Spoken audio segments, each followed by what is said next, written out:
Miaka 34 kuma riria arũĩrĩri a ũteti wa ciama nyingĩ gũkũ bũrũri-inĩ mambĩkire mũrũrũngano wa mbere kũregana na wathani wa kũigua ũteragwo. Ũmũthĩ makiri ma mbeũ njĩthĩ nĩ maitĩkire kanitha-inĩ wa Gatoreki wa Holy Family Basilica na kanitha-inĩ wa ACK wa All Saints Cathedral mahoya-inĩ ma kũririkana arunao arĩa maroragĩirwo mĩrũrũngano-inĩ ya thayũ ya kũregana na watho wa kĩgina wa mwaka ũyũ.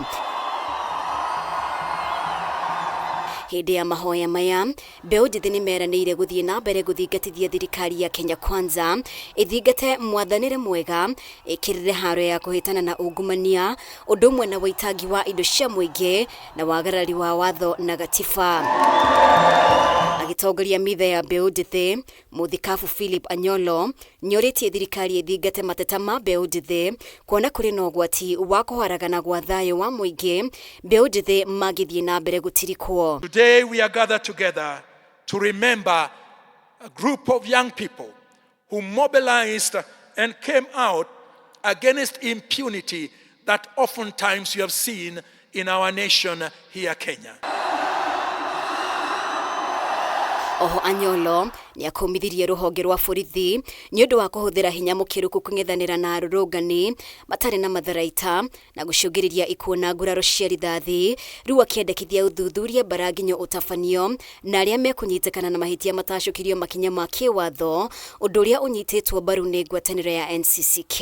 And as we mourn the passing of our young people, we would pray that thorough investigation would be done and that where there is culpability, the individuals would be brought to book. The Independent Police Oversight Authority, we have not had a single statement from that body.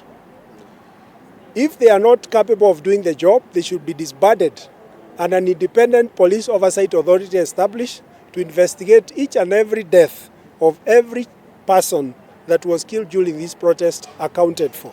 Makirigithania mĩrũrũngano ya rita rĩrĩ na ĩrĩa ya mwaka wa 1990 ya gũthingatithia gũcenjio gwa gatiba, atongoria a kĩndini rĩu nĩ morĩtie atongoria a gĩũteti mathikagĩrĩrie mũingĩ nĩguo kwagĩrithia ũthii wa na mbere wa bũrũri. The reason for which they went out into the streets, for which some of them lost their lives, will just be as significant as the introduction of multipartyism in Kenya in bringing transformation to our nation. There are many unanswered questions and our hearts are heavy.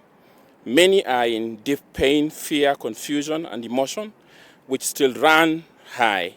Lives have been lost. Oho kanitha nĩ yanĩrĩire kũnyita mbaru mbeũ njĩthĩ harĩ kĩrĩa kĩronekana tarĩ gũthing'ĩrĩria mũtongoria wa bũrũri William Ruto akinyanĩrie mogarũrũku ngũrani thirikari-inĩ ona thengia wake gũteanĩria watho wa kĩgĩna na kwĩranĩra kũnyihia mahũthĩro ma thirikari.